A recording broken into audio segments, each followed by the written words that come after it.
Good morning, Marie-Claire. Good morning.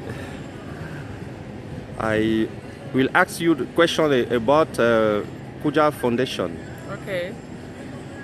What was the problem that inspired you to start your NGO?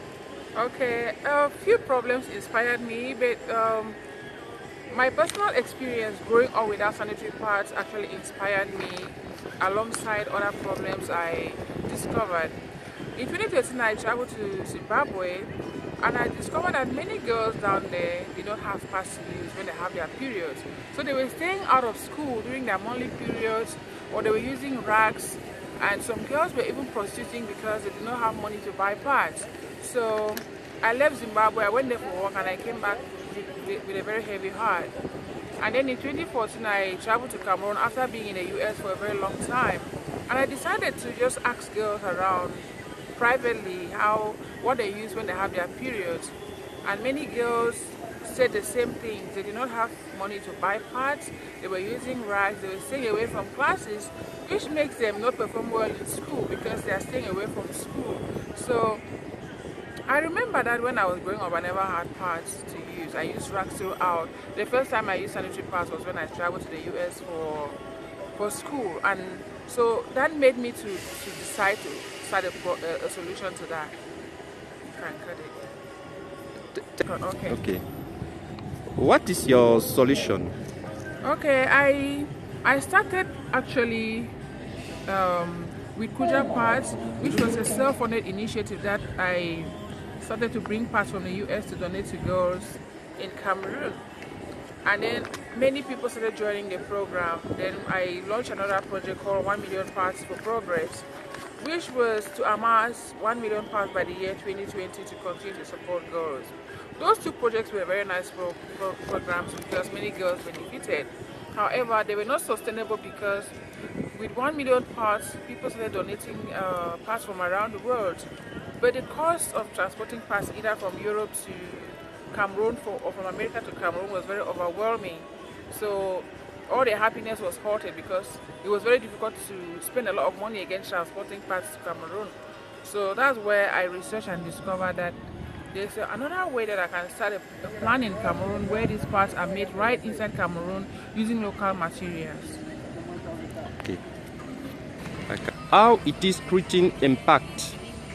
It's really creating impact so far. Girls in our program are able to stay in school because they have affordable pads and they also have access to these pads. So it enables them to stay in school during their periods, which also improve their academic performance and their self-esteem as well. It's creating impact in the women that work in the industry because it provides a source of income to them.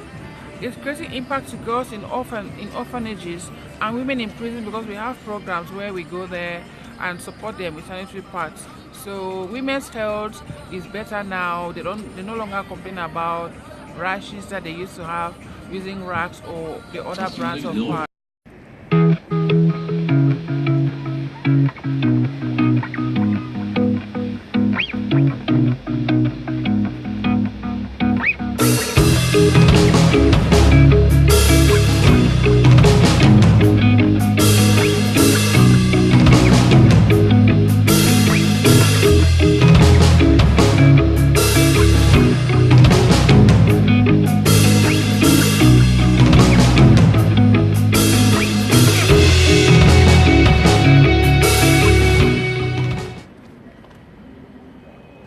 When you say your pads are affordable, what do you mean? Okay, when I say the pads are affordable, it means that they are sold at 50% less cheaper than mainstream pads and pads are in the market. And these are bio pads. Everything that is bio or organic is expensive, but because we have as many women to use these pads, we make them very cheap. For instance, this packet contains 16 pads inside, long maxi pads, very soft luxurious pads. And we are selling this at 2,000 francs in Cameroon. And this packet can last a woman for like 3 months. So it's very affordable when you compare to other prices in the market. And we call this one a family pack. A mother can buy who have daughters in their house, or a student can buy and just forget about pads for 2 or 3 months. Then we have this one. This one is the medium pack. This one contains 8 pods, and this one is sold at 1,000 francs. It's not given. It's really cheap for a biodegradable product. Then we have this packet. This pack is called a student pack. A student can easily just pick this and put in their backpack and they are gone. And this goes for 500 francs. And then we also have we have started putting our parts in biodegradable plastic bags as well, and these ones go for 500 too. So you can see that the parts are really in such a way that anyone can be able to afford. If you have 500, you buy for 500. If you want to buy for 1,000, we have it. If you want to buy the big pack for 2,000, we also have it. So that's what I mean by affordability. How do you make the pad accessible? We make the parts accessible through our sales force, who are mostly women in different communities. They sell these parts and earn a commission on each package sold. And then, yeah, that's how we make the parts accessible. Then we have stores in communities carrying the parts and selling them. We have pharmacies who are selling the parts as well. So that's how we make the parts affordable. Women come from many different villages to buy them and go and sell them and earn commission.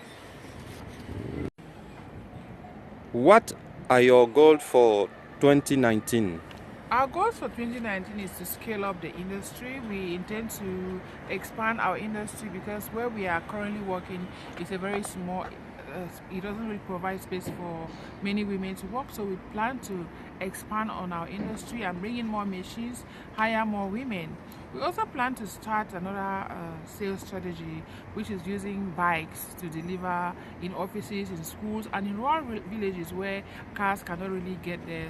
So those are some of the things that we have planned to start in January 2019. What keep you are going despite the difficulty you're facing in starting this initiative? Okay. What keeps me going is the impact we create in the community. I think that's really what inspired and motivated me to continue the work that I'm doing, because it's inspiring so many women. Every morning when I get up and I'm going to work, a woman stops me on the road and thank me for creating such a breakthrough in women's health and wellness. It really makes me to continue going. And when I see also that schoolgirls are beginning to stay in school instead of being absent during that period, that's very motivating.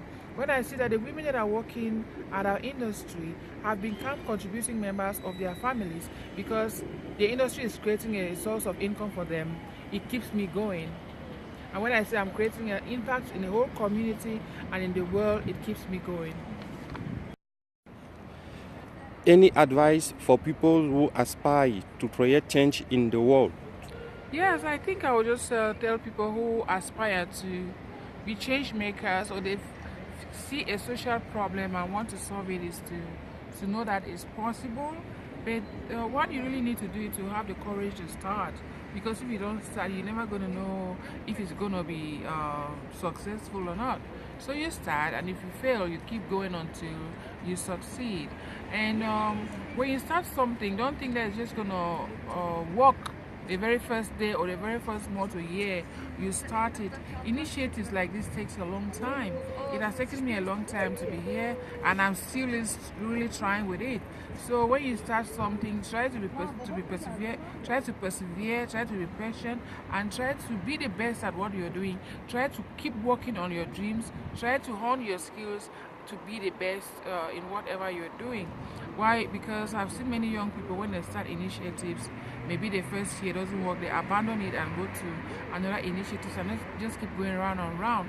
If God has really put a dream in you to do it, you can do it. You pray so much and put in a lot of hard work, because hard work never lies. So this is just a few I have to share with people out there who aspire to create change. It's possible. Thank you. You're welcome.